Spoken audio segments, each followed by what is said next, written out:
Mi nombre es Gacel Sayá, soy psicoterapeuta humanista. Voy a bajar un poquito la música. Yo me dedico a la psicoterapia individual y también basada en un enfoque humanista, y por ahí he trabajado durante hace algunos años, 5 años, terapia de pareja, terapia familiar. He dado algunos talleres, he dado algunas reflexiones en algunas conferencias acerca de temas psicoeducativos, pero también temas como de desarrollo personal, algunos temas de trabajo con niño interior y demás. Y también me dedico a la parte directiva. En esa parte directiva, en esa parte docente, he tenido la experiencia de conocer a personas, de conocer la educación, de conocer cómo se desarrolla el ser humano, cómo va creciendo, cómo aprende. Y he estado en vínculo con el desarrollo de las personas. Y también me dedico a ser profesor en la Universidad Vasco de Quiroga. Trabajo en el posgrado en psicoterapia humanista en una materia muy interesante que es Fundamentos Filosóficos de la Psicología Humanista. Y me gusta mucho porque es entrar a la filosofía y llevar a las personas, a los terapeutas, a los psicólogos, a este trabajo muy profundo que pareciera algo muy simple, escuchar al otro y acompañarlo, pero en realidad tiene un trabajo muy profundo en cuanto a acercarse y aceptar al otro tal como es. Y eso, bueno, es un poquito de mi trabajo con el que yo me he desarrollado. Y este trabajo en la universidad, junto con el trabajo de formar otros terapeutas, me ha llevado a la sugerencia de leer libros como este. El día de hoy vamos a platicar de este libro que se llama El hombre en busca de sentido, y tiene que ver mucho con elementos que tenemos que llevar hacia las personas a tener resiliencia para soportar y encontrarse a sí mismos en los momentos complicados. Y bueno, antes de empezar, ya se van acercando un poquito más, me da mucho gusto que estén por aquí. Alex Vega, unos saludos. Maestro Alex, parte de la universidad, lo conozco, un gustazo por aquí tenerlo. Ahí en la universidad nos topamos, director de la universidad, de una especialidad que está ahí, un posgrado, gusto tenerlo por aquí. Alex, gusto verte, saludos. Quiero decirles por ahí que está mi página. Si gustan inscribirse, darle like, seguirme, sigo subiendo información sobre estos temas y otros, y por ahí acerco temas de otros profesionales de esta parte psicológica que nos puede ir llevando. Ser algo artístico, algo cultural también y algo científico. Y también tengo mi canal de YouTube, tenemos una sección que se llama Cuentos para el Alma, son cuentos redactados que traen un aprendizaje, traen una enseñanza. También está lo que es frases para el alma, que son frases seleccionadas que traen música para que tú los leas, los veas y los escuches. Y están estas reflexiones. Y abriremos una nueva sección que es esta, que se llama Libros para el Alma. Y vamos a estar subiendo libros y haciendo algunas pláticas de aquellos libros que les puedo sugerir que sirven para su desarrollo personal y cultivar nuestra alma, nuestro espíritu, ir creciendo y teniendo más conciencia y llevarnos a la trascendencia, el compartir con otros y dejar una huella aquí en este mundo. Muy bien, pues vamos a dar inicio. El tema de hoy es acerca de un libro que se llama El hombre en busca de sentido, y es de Viktor Frankl. Viktor Frankl es un psicólogo, es un psicoanalista, y es una de las partes fundamentales, este autor, acerca del existencialismo. Él vivió en una época en la cual fue el Holocausto, la Segunda Guerra Mundial, y en esta Segunda Guerra Mundial él estuvo en los campos de concentración, estuvo en Auschwitz, y ahí tuvo diferentes experiencias en las cuales, con el conocimiento que ella tenía como psicólogo y psiquiatra, ya estaba armando libros, pudo encontrar muchas cosas al momento de estar en los campos de concentración. Y relata en este libro, de El hombre en busca de sentido, relata cómo se vivió desde el ingreso hasta vivir dentro de los campos de concentración y la liberación, y cómo todos estos fenómenos que él lo llevaron en esta crisis tan difícil que fue el Holocausto, lo llevaron a él a crear o irse a una ciencia, o una psicoterapia que se llama logoterapia, que tiene que ver con el sentido de vida, y que va muy bien enmarcado en el desarrollo de la psicoterapia humanista o en todas estas vertientes del desarrollo psicológico, del desarrollo humano. Y me encanta mucho a mí esta vertiente, va muy similar a Gestalt y a otras, porque son muy cálidas, porque son muy completas, porque ponen al hombre bajo su existencia, bajo su fenómeno, y estudia al hombre y lo acompaña desde la experiencia que está viviendo. Deja de lado tanta mente y deja de lado tantos pensamientos para centrarse en la historia de los que han sufrido. Y es por ello que a mí me gusta mucho, porque es parte de una esencia mía y es una parte de las formas que yo he estudiado. Muy bien. La verdad es que este libro nos lleva a reflexionar cosas muy importantes actualmente por la cuestión de la cuarentena, ya que lo que estamos viendo en este momento no se asemeja en complejidad y en brutalidad o en algo terrible como lo es una Segunda Guerra Mundial, pero sí es cierto que el estar en casa y el que de repente nos tuvimos que poner en cuarentena nos sacó de aquellas áreas o aquellas cuestiones que hacíamos normalmente. Y a muchos nos ha llevado a dejar y a romper cosas que son de nuestra identidad y nuestra esencia, y nos lleva a alejarnos de los demás. De repente nos saca de la realidad que estamos acostumbrados, y es por ello que este libro y esta experiencia que nos redacta Víctor Frank puede ayudarnos muchísimo ahorita en esta cuarentena. Es algo muy similar el estar en casa, perdiendo muchas de las cosas que hacíamos normalmente con lo que ellos se enfrentaron. Que finalmente, leyendo este libro y otros sobre el Holocausto, nos damos cuenta, bueno, que si ellos pudieron sacar de esto lo mejor, nosotros también podremos hacerlo, ¿sí? Lo primero que este libro me sugiere, y les sugiere a ustedes si lo leen, va a ser una cuestión que habla sobre dos contrastes, sobre lo injusto o aquello que creemos que no merecemos, y que a veces cuando nos sucede algo malo, decimos que no lo merecemos o que es injusto, pero es que eso es vivir. Y realmente cuando tú tienes planeado algo en tu vida y a veces no resulta como es por la expectativa que no tienes. Y dentro de los choques que tenemos es el discutir con nosotros mismos si esto es injusto o es aquello que no nos merecemos. Y bueno, diría por ahí Odín Dupeirón, otro por ahí reflexiólogo que me gusta mucho, ¿y por qué no a ti? ¿Quién eres o quién crees que deseas ser o pretendes que eres? Como para que a ti no te suceda. A todos nos puede suceder. Y pues la vida es así, es un flujo, va cambiando constantemente, ¿sí? Otro de los puntos es creer que siempre en otro lugar estaría mejor. Normalmente tenemos un pensamiento en el cual creemos que si estuviera allá estaría un poquito mejor. Aquí donde estoy no está mejor. Y la verdad es que los lugares perfectos no existen, y los momentos perfectos tampoco. Tenemos que apreciar ese momento y así podría disminuir nuestra ansiedad. El definir que este es el momento ideal, este es el correcto, y aquí la vida nos quiere tener para alguna cuestión. Hay otro elemento que debemos de entender en la adversidad, que este libro nos enseña, que necesitamos siempre tiempo para adaptarnos. Siempre que hay una nueva situación, voy a bajar la música un poquito, siempre que hay un cambio en nuestra vida, que la vida nos presenta un golpe, cambiamos de trabajo, ahorita viene el COVID, de repente nuestros proyectos se truncan, todo tiene un tiempo de adaptación, y lo que tú sientas en un inicio siempre es la ansiedad de estar como a la expectativa, un mecanismo para estar a la expectativa y hacer las cosas mejores, en lo que te vas adaptando. Todo esto que tengamos en angustia, que creamos que no vamos a poder, tiene que ver con un mecanismo que con el tiempo se llega a adaptar y que llega a superarse. Te vuelves maestro de aquello en lo que estás enfrentando, pero es cuestión de tiempo. Es importante que en los momentos complicados como estos revises cómo estás actuando, que no solamente lo bloquees, sino que te pongas a mirarte a ti mismo y revises qué actos estás teniendo, si te evades, si te bloqueas, si estás sintiendo angustia. Revises qué acciones tienes contigo.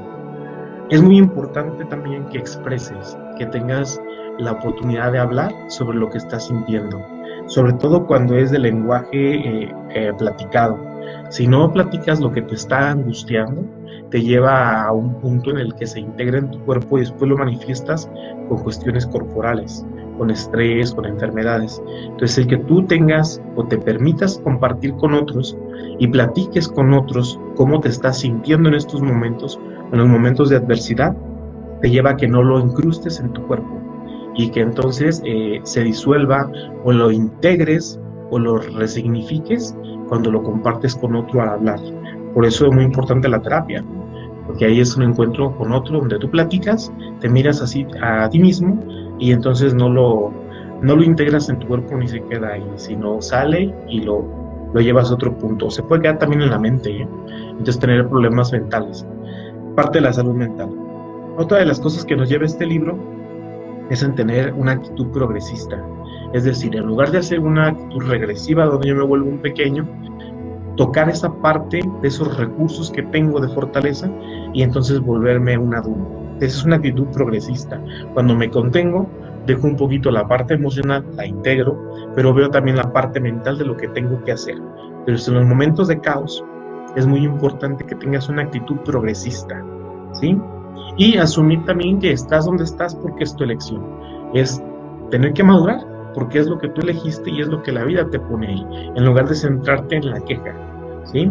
Y la otra es buscar algo por qué vivir. Ahí donde estés, en el trabajo donde estés, en la circunstancia que estés viviendo ahorita en casa, bien importante que tú busques el encontrar a alguien, encontrar algo que te lleve a tener sentido, que te lleve a aquello que te gusta y que tú disfrutas. Normalmente vamos a ver adelante que es al servicio del otro, ¿sí? Muy bien, es importante también que tengas fortaleza mental. Recuerda que hay una frase muy importante, me gusta mucho, es de una escritora que se llama Edith Eger, amiga de Víctor Frank. Ella también vivió en los campos de concentración y tiene un libro que después vamos a hablar de él. Y dice una frase que su mamá le dijo que me encanta, que dice: nadie puede quitar lo que pones en tu mente. Fíjate bien, nadie puede quitar aquello que pones en tu mente, y eso tiene que ver con cosas buenas y malas. Si tú pones cosas malas en tu mente, si pones angustia, si tú no quieres y si eso es lo que tú pusiste, nadie lo va a poder quitar, absolutamente nadie. Pero también si tú pones cosas positivas en tu mente, eso te lleva a que nadie te lo puede quitar. Eso tiene que ver contigo. Y eso tiene que ver con la fortaleza mental. Que tengamos una mentalidad positiva, ¿sí? Bueno, a otra. Hay una frase aquí que me gusta mucho de este libro que me gustó. Dice, ya se lo voy a leer: quien tiene un porqué para vivir puede soportar casi cualquier cosa. Y ahí donde tú estés, en esto que estemos viviendo, si nosotros encontramos una razón de estar, podemos soportarlo. Casi cualquier cosa la podemos soportar con ello. Todo tiene que ver con que nosotros tengamos una actitud y encontremos algo por la razón de estar ahí. A veces en los malos matrimonios, en las familias donde hay agresión, los hijos es un buen por qué vivir, es un buen por qué estar ahí. A veces en un trabajo complicado nos da los recursos para hacer otras cosas y ese es un buen por qué estar ahí también en ese trabajo, ¿no? De siempre donde tú estés, que sea algo complicado, que sea algo que no puedes cambiar, tiene que ver porque la vida te obliga a estar ahí y porque la vida quiere algo de ti. Si tú puedes moverte de un lugar que no te gusta, bueno, está en tu decisión y te puedes mover. Siempre ves la posibilidad de que tú puedas. Pero si no te puedes mover, es un trabajo en el que no tienes la opción. Tienes que trabajar con esas personas. Y en ese lugar, normalmente requiere algo, voy a decir algo raro, algo karmático. Es algo que tienes que revisar, que no te puedes ir de ahí porque le tienes que dar un significado. Y porque tienes que buscar en ti la transformación. Requiere algo valioso para ti. Eso me gusta mucho porque no todo el tiempo podemos decidir algunas cosas, ni todo el tiempo podemos cambiar algunas cosas, ni movernos de algún lado. Estamos obligados a estar ahí, porque nos conviene más también, porque no podemos movernos. Entonces tiene un significado. Si tú te puedes mover fácilmente, es porque quizás te tienes que mover. Eso pienso, ¿no? Eso me sugiere. Y siempre va a haber situaciones, siempre van a existir situaciones en las cuales requieras paciencia. No hay situaciones perfectas. Esas son fantasías, esas son unas visiones del mundo que tiene que ver con una expectativa. Y en realidad siempre todas las situaciones van a requerir de ti paciencia. Es un elemento muy importante, y la tolerancia. Y bueno, vamos a entrar un poquito más al tema de contenido del libro. Estos puntos que les hablé anteriormente tienen que ver con el libro, pero algo que me gusta mucho es el desglose que hace Víctor Frank acerca de la guerra. No les voy a hablar muy profundo, quiero que lo lean, pero quiero darles así como pequeños cosas donde se enganchen y ustedes se vayan a la lectura del libro, ¿de acuerdo? El libro está desarrollado en la Segunda Guerra Mundial y habla sobre, esa parte me gusta mucho de la Segunda Guerra Mundial, porque aunque fue algo muy difícil, finalmente le dio a la humanidad algo muy valioso. Después de que hubo toda esta desintegración, de la unidad, de la personalidad en el humano, en la manera en la que actuaron los capos y en la manera en la que actuaron los nazis contra esta parte judía. Eh, Aunque los desintegraron, hubo fortalezas que sobrevivieron y hubo cosas que desarrollaron las personas que soportaron esta guerra. Y de ahí surgió después, cuando ellos salen de estos campos de concentración y sobreviven, llevan a un punto las experiencias que se llamó desarrollo humano. El desarrollo humano ya se venía tomando en cuenta, pero no se lograba aterrizar. La psicología o esta parte de la salud mental estaba más enfocada a lo biológico, pero no referente a los vínculos con las personas, no a la esencia de la identidad de los demás. Y de repente, después del Holocausto, viene este interés e importancia por el desarrollo humano, por los vínculos, la importancia de estar con el otro y mirarlo, respetarlo y aceptarlo como es. Entonces, aunque fue momentos muy caóticos y fue muy duro para la humanidad y quienes lo vivieron, la resistencia de ellos y lo que surgió después de ellos aportó muchísimo al desarrollo humano. Nos enseñó a cómo deben de ser los vínculos para poder crecer como persona y tener una mejor experiencia de vida, y eso llevarlo a nuestro crecimiento. Y bueno, el libro habla de unas fases que habla sobre qué pasó cuando ellos llegaron a los campos de concentración, y segundo, qué pasó durante los campos de concentración, que tuvo cuestiones emocionales muy específicas cuando llegan, en el tiempo que ellos están en el campo de concentración, y también después de que los liberaron, porque hubo muchas sorpresas después de que ellos salieron. Las cosas no son como creemos. La mente tiene sus formas y sus mecanismos, el alma tiene formas y mecanismos en los cuales de repente aquello que parece que debemos disfrutarlo no lo disfrutamos. ¿Sí? Ahorita vamos a ir viendo qué pasó en la mente de ellos cuando estuvieron en los campos de concentración, y que a veces, ¿qué creen? En casa tenemos campos de concentración, y en el trabajo a veces son campos de concentración donde se viven cosas muy duras del Holocausto.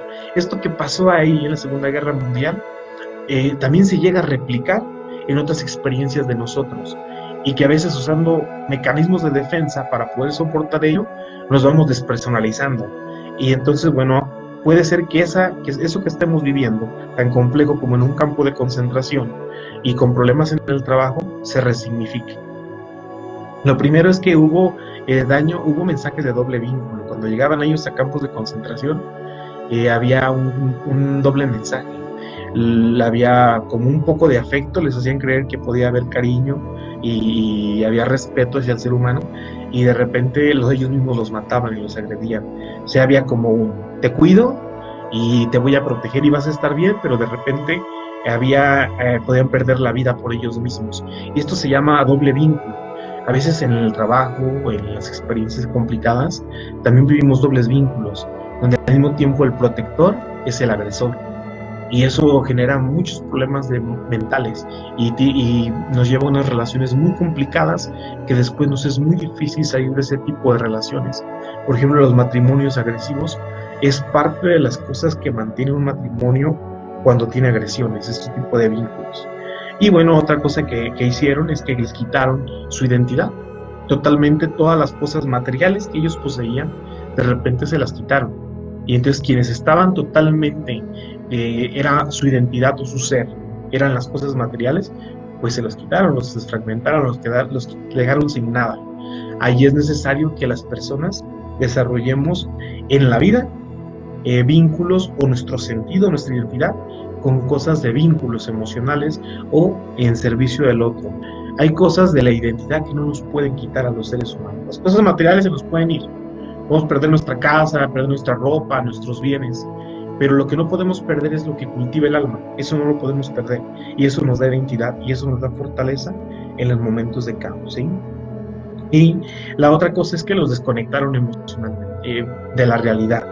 Eso quiere decir que de repente los encerraron y no podían absolutamente ver nada. Eso a mí me hace mucho pensar lo que estamos viviendo, ¿no? Que aunque estemos en casa, no estemos desconectados del mundo, de la realidad, sino que estemos presentes para que podamos no perder nuestra identidad, ¿de acuerdo? Y no sentir como que esto es muy adverso. Y bueno, anularon también sus emociones.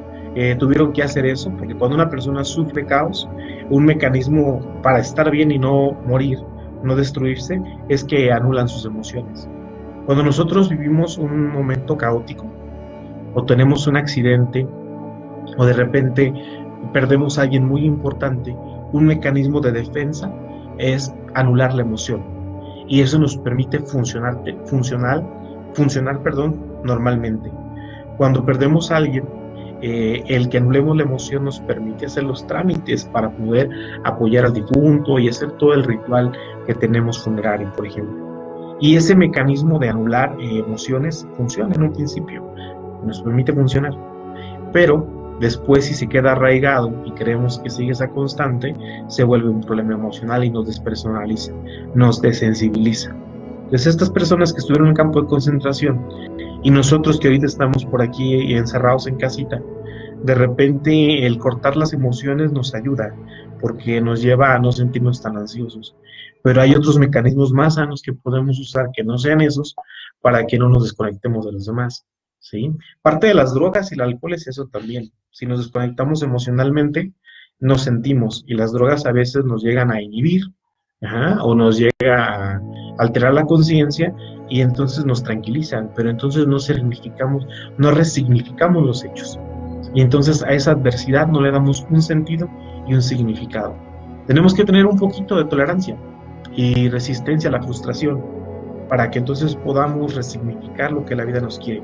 Si no, dicen por ahí, la historia se vuelve a repetir y nos vuelve a pasar y nos vuelve a pasar hasta que no evadamos, sino que en un oscilar entre el tener contacto y no tenerlo, poder resolver problemas y eso que la vida donde nos pone nos dé un aprendizaje, ¿sí?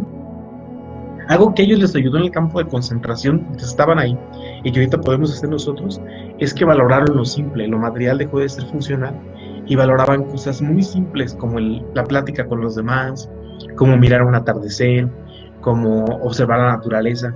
Ese tipo de cosas, la contemplación, les da sentido de vida y los mantiene vivos. El humor también es muy importante, el sentido del humor, la risa. Normalmente las personas que están sanos mentalmente o tienen fortaleza mental son muy, les gusta mucho reír, les gustan los chistes, les gusta el humor. Y normalmente las personas que viven ensimismadas o que viven en el conflicto o tienen una visión muy pesimista, no es muy difícil que tengan el humor o puedan reír. Entonces, bueno, es muy importante esa parte. Otra cosa que nos enseña es que encontremos metas y que las podamos llevar a cabo. Eso nos ayuda a vivir también, en el que establezcamos objetivos y entonces esos objetivos que descubramos en nosotros, esos deseos, los llevemos a cabo. A mí me está dando mucho gusto que en esta pandemia está abriendo muchas personas sus páginas de Facebook y están abriendo canales de YouTube y están empezando a compartir esas cosas que a ellos les gustan, aquellas cosas que elaboran y las comparten con los demás. Es decir, dentro de esta cuarentena y esta pandemia, comenzamos a compartir con otros y comenzamos a hacer cosas nuevas que nos dan metas. Eso es parte de los mecanismos de resiliencia que tenemos los seres humanos sanos. Si yo veo personas corriendo, si veo personas haciendo deporte, me da gusto porque quiere decir que se están enfocando en sí mismos durante esta pandemia. En lugar de estar ensimismados y con pesares, empiezan a tener proyectos personales. Eso es sentido de vida. Elegir algo, una meta y hacerla y alcanzarla, y una tras otra, pero al mismo tiempo sintiendo que no es un mecanismo para nadie, ¿sí? Es difícil porque en ese tipo de situaciones problemáticas normalmente nos enganchamos con el sufrimiento, y si yo me engancho con aquello que sufrí, me lleva a convertirme en alguien insensible. De repente me vuelvo a alguien que vive en el sueño, que no es real, que no se vincula con los demás, ¿sí? Y ahí yo les preguntaría, ¿de qué nos protegemos? Cuando estamos muy en los sueños o muy en la insensibilidad, muy poco en la empatía, ¿y de qué nos protegemos? Y ahorita son buenos momentos para comenzar a ser más empáticos y centrarnos en los demás y así poder como resignificar esto que estamos viviendo.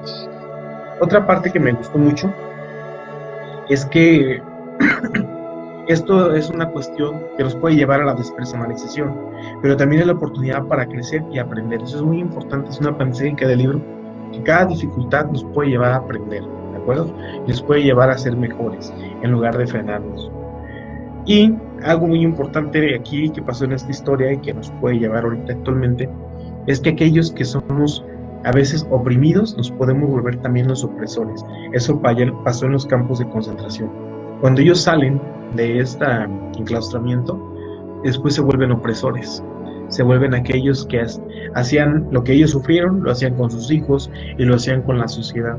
Y eso también es un mecanismo que por ahí se incrusta en las dificultades. Hay que aprender a superar el dolor, aceptar los hechos así como fueron, aceptar esto que nos está pasando y hacer las cosas diferentes. Y también aceptar que las cosas no volverán a ser iguales. Cuando perdemos algo, cuando alguien se va de nuestra vida, pues eso no lo podemos cambiar, se va a quedar. Y hay que aceptar que las cosas son así, la vida es así. A veces en ocasiones llegan los pacientes aquí a consulta y desean que las cosas no sean como fueron. Desean que papá no hubiera muerto, que la pareja no se hubiera ido, que el hijo fuera específicamente, tuviera otras características. Y la realidad es que no va a ser así. La vida es tal como es y no podemos cambiar nada. Y hay que aceptar lo que nos dieron. Dice por ahí Tinto Peirón, yo que hubiera querido ser alto, güero y de ojos azules. Pero pues no soy ese, soy este que está aquí. Y bueno, no sé qué han hecho los demás que tienen tantas cosas y un físico precioso y muchos recursos, pero con lo que yo tengo he hecho mucho y he hecho esto que estoy aquí haciendo. Y eso es valioso. Lo que tenemos, con eso podemos hacer muchísimo y dejar la fantasía de tener algo diferente. Y algo que me encanta, ya para ir cerrando, el libro nos habla de una corriente que tiene que ver con estas corrientes muy humanas, muy holísticas, muy integrales, y habla sobre la logoterapia. La logoterapia es una especialidad, es un tipo de psicoterapia que se enfoca en el sentido, en darle a la vida propósitos, ¿sí? Y tiene frases muy bonitas. Además, la logoterapia se centra muchísimo, o se centra en el activismo, en hacer cosas, ¿sí? En irse a la acción de las cosas para entretenernos, para darle sentido. Y dice que la vida tenemos que enfrentarla, ¿sí? La vida se tiene que asumir. Y esto me lleva desde que nacemos. Desde que nacemos, el niño que no lucha por salir, el niño que saca la mano para nacer del vientre de mamá, saca la mano para despedirse. Un niño no debe de sacar la mano para nacer. Un niño debe de impulsarse con su cuerpo y debe de luchar y abrir camino para poder salir. Y desde ahí la vida es un asunto de enfrentamiento. Un enfrentamiento quizás con el querer ser, no el enfrentamiento con el otro. Y eso quiero aclararlo. Y bueno, se tiene que vivir con dignidad, con un propósito de servicio. Normalmente, ahorita vamos a hablar de cómo es el propósito de servicio. Enfocarse a lo material, el servicio material tiene ganancias, pero cuando yo me tomo al servicio del otro, del apoyo, me da muchas otras cosas. Y una bonita forma de vivir, nos dice la logoterapia, tiene que ver con vivir, primero valorando las barreras superadas. Y cuando estés en un momento de adversidad como este, voltees a ver todo lo que tienes, que antes de esta pandemia, por ejemplo, no podías ver, y que ahorita al estar en casa puedes contemplar todo lo que tú eres y todo lo que tienes y todo lo que has construido. Es algo muy bello. A mí me gusta porque yo no me había dado cuenta ni había tenido el tiempo de disfrutar mi espacio, de disfrutar mi profesión como psicoterapeuta, de disfrutar mi casa. Y ahorita que estoy aquí, puedo darme cuenta de los detalles tan bellos, de cómo han crecido mis plantas y demás. Y entonces de eso se trata la vida según la logoterapia, de centrarte más en recordar aquellas barreras que tú has superado que en aquellas que todavía no superas, que generan ansiedad. Y después con eso sentir satisfacción y aceptar tener el derecho de sentir satisfacción. Es válido y es tu derecho, ¿sí? Es algo muy bonito que tiene en el sentido de la logoterapia, ¿sí? La vida no es solucionar. La verdad es que creemos que la vida es para ser algo, para alcanzar algo, para solucionar problemas, resolverlos. Y la vida no es un problema, la vida no quiere que resuelvas nada, la vida lo que quiere es que te encuentres y que descubras, que encuentres en ti algo que ya está, para qué te trajo aquí. Y después de que ya descubres para qué te trajo la vida aquí y para qué te puso esas circunstancias tan complejas, te lleva a trascenderlo, a que tú lo lleves a un punto en el que ya lo aprendiste y luego lo enseñas. Y así se queda en los demás. A veces cuando se tiene hijos, ese es el sentido de tener hijos, los papás lo olvidan. El sentido de tener hijos, creo que tiene dos razones. Primero, verte a ti mismo porque tu hijo es tu reflejo, es tu extensión de ti, es un regalo para ti mismo que te da la vida para tu servicio. Y segundo, tiene que ver con acompañarlo, nada más, ¿sí? Y que lo que tú eres, a través de él, se trascienda, se pase a otras generaciones. Por eso lo importante es tener la conciencia de ser papá. Y bueno, los que no somos papás, yo no soy papá, bueno, el sentido va en el dejar en los demás, en la enseñanza, en estas pláticas, la esencia de lo que nosotros somos y aquellas experiencias de vida que nos han llevado a tener conciencia de nosotros y luego compartirlo con los demás. Y bueno, la logoterapia eso te lleva a que pues encuentres la razón de estar aquí, por qué te trajo la vida y después lo compartas con otros en la trascendencia. Y lo centrado, aquello en lo material, les decía, normalmente deprime, frustra, genera ansiedad. Pero cuando tú te centras en el servicio al otro o te desarrollas en el vínculo laboral con otros, mucho los maestros, los médicos, los psicólogos, y nos da muchas satisfacciones y aparte de eso nos da sentido de vida. Yo te quiero invitar que a pesar de que tú tengas un trabajo, te dediques a algo profesional, económico, que te genere ingresos, la venta, además el comercio, ahorita que estás en casa, también te centres en aspectos que sean que le des al otro algo de ti. Eso te va a dar sentido de vida. El dinero es importante, pero cuando tú te centras en el otro, pasa a un segundo término y también llega, la economía también llega. Pero cuando tú te puedes dedicar al servicio del otro, tienes la oportunidad de vincularte con los demás, de escucharlos, de trabajar con ellos, de darles tiempo, de cuidarlos, de convivir con nosotros, compartir, te da un vínculo afectivo y eso te mantiene en una sanidad emocional, ¿sí? Pues bueno, y eso da vitalidad, da carácter de vitalidad al ser humano. Es algo muy lindo. Y bueno, me gustaría por fin terminar con una frase que marca el libro, que es muy linda y que me encantó. Esas se las voy a leer, dice así: al hombre no se le puede arrebatar la elección de la actitud personal. Le puedes quitar todo menos la capacidad de elegir. Y esa elección tiene que ver con una actitud personal ante un conjunto de circunstancias para decidir su propio camino. Siempre que tenemos una dificultad en la vida, tenemos dos puertas: la de la autodestrucción y la del crecimiento y la autorrealización. Nada más hay esas dos puertas. Puedes centrarte en el sufrimiento y centrarte en aquello que es complejo, que siempre va a haber, o puedes centrarte en la oportunidad que tiene y sacar tu fuerza interior y buscar el desarrollo. Siempre la parte del desarrollo personal, tú la eliges. Nadie puede llegar a decirte qué necesitas y qué te hace bien. Tú eres el que eliges a quién pones cerca de ti, a quién vas a permitir que se acerque, para que tú puedas tener mejores elecciones. Un ejemplo, si no tuviste papá, si tu papá no fue una figura presente, no pudo estar, o estuvo anulado, bueno, la vida así es, pero sí es tu elección que tú elijas entre la vida, entre maestros, algunos tíos, algunos vecinos, no sé, un buen autor de un libro como Víctor Frank, o algún, no sé, personaje de una película, de un cuento. Ese puede ser un padre para ti. Y está bien que le digas a tu niño interior: bien, no tuviste aquello que quisiste. Eso es una realidad. Papá no va a llegar, ni va a estar, mi mamá tampoco, quizás.